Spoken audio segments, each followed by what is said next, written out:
Hey there, Steve. So, this is my first video ever. This should be pretty good. So, got a piece of walnut here that I got from a guy who sold me this lathe actually. And I figure I'd take a little shot at turning it and see how it turns out. So, it just so happens that my tailstock, the lock plate actually broke in half. And so that popped out the bottom. And I have not yet had the opportunity to completely fix that. I'm having some issues there. I'll take some pictures and whatnot and show you guys later. But so far, I've used this for several different bowls. You'll see the cover plate here. I have this off. I just had to realign the pulleys in here. That was pretty interesting. And so what I'm going to do is I've got my drill loaded up with a 1/4 inch bit. I'm going to drill the hole for the screw, the wormwood screw, the worm screw. I don't know what you call that, but I'm going to drill the hole for it, line it up on the lathe, and we'll get going. So I've got probably about the easiest setup here.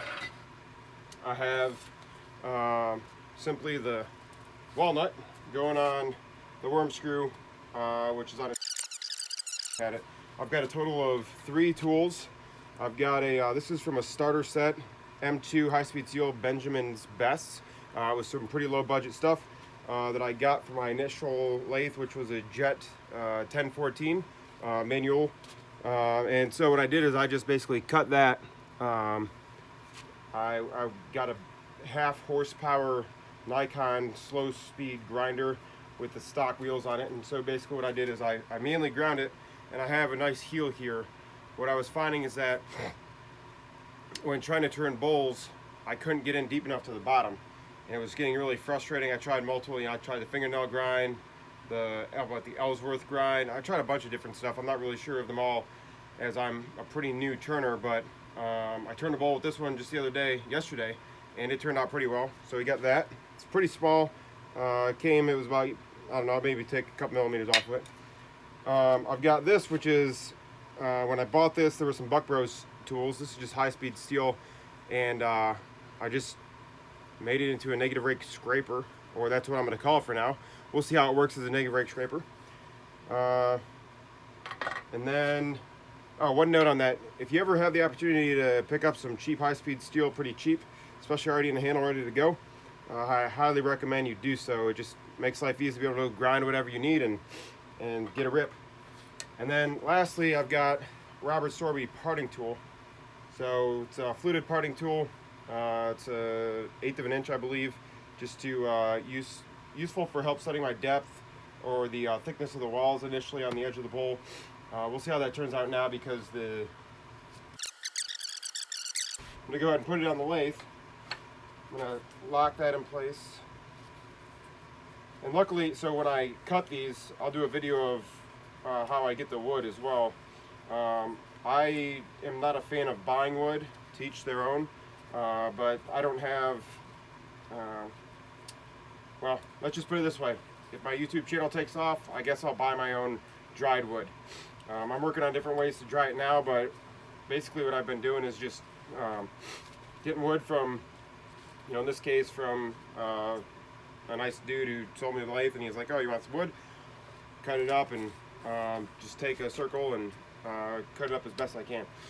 So yeah, I guess let's give it a rip. Well, first I need some breathing protection, so 1 second there. I'd say if there's one thing I would recommend anybody do when they start turning, if you're as new and as ignorant as I am, to start using safety first. Kind of sad I don't have the tailstock on, but the worm screw is pretty solid. It's not going to go anywhere. I'm unlocking the headstock. I'm going to wear just a simple little mouth breather. Oh, one thing real quick. So I've got these neodymium or rare earth magnets. They're really helpful on the side of the lathe with cast iron. You can just drop your tools right on there. Makes it really convenient to not have to have them jiggling around. Holds them in real tight and keeps all your stuff, for example, my thickness gauge, just magnets right to it. All of my tools magnet right to it. So I highly recommend doing that. I'm in my basement. I'll do a video on that as well. Basically, I have approximately an 8 by 6 foot place that I'm doing all my turning in, and this is my unfinished side of the basement where I've got my washer, dryer, water heater, all that type of stuff. So there's obviously some considerations when doing that, but I don't really have much of an option if I want to do turning. I have to do it down here. I don't have a garage or anything. I live in a townhome in Maryland, so yeah, either way, let's give it a rip. All right, I'm going to start off at 600. No, I'm going to start at 214 and see how much it wobbles.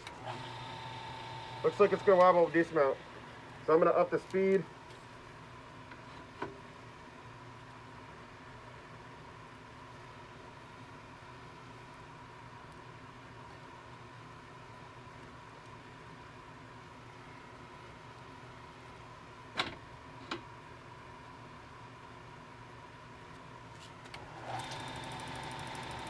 Okay, that looks all right. Still wobbling a little bit, but that's okay. And let's give it a rip.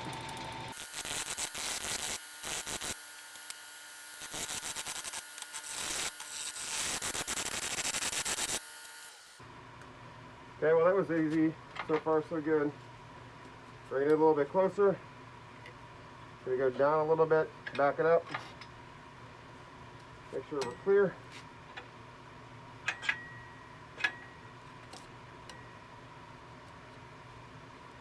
All right.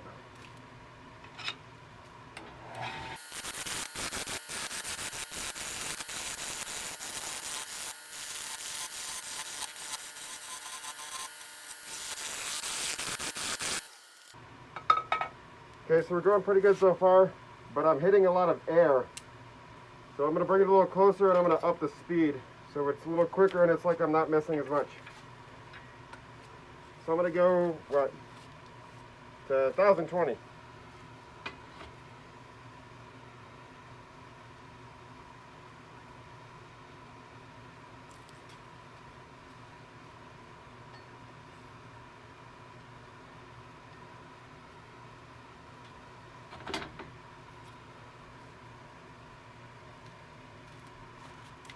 I'm just using the light down here, which I got from Costco. I believe, no, actually I got this off Amazon. Just 2 light packs was like 12 bucks. But what I'm using it to do is to see the shadows, to see exactly where I'm at.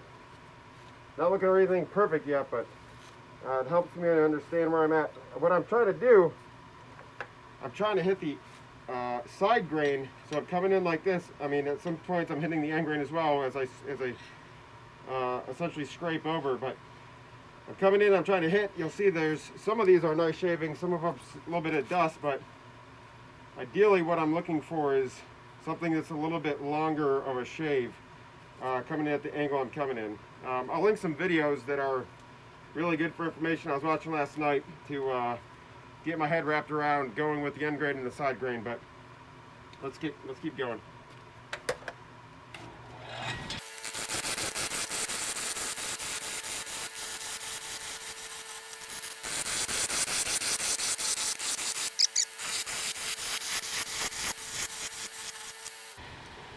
All right, let's make it pretty quick work.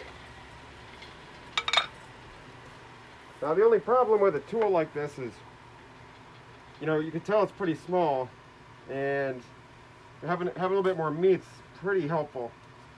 But I think I'm going to keep going with this guy for another couple, maybe a centimeter or so.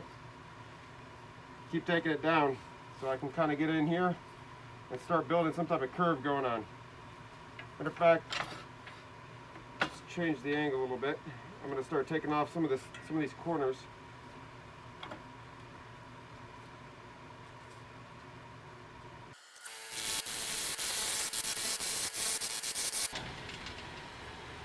I don't know if you can tell, but it's still jiggling a little bit. There is some balance going on, some balance issues going on here.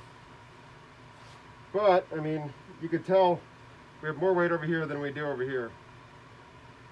So I think what I'm going to do to solve that is I'm actually going to come take some of this back off.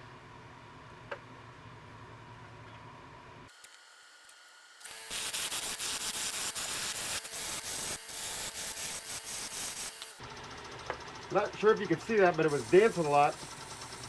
I was going in, I'm trying to hold it back.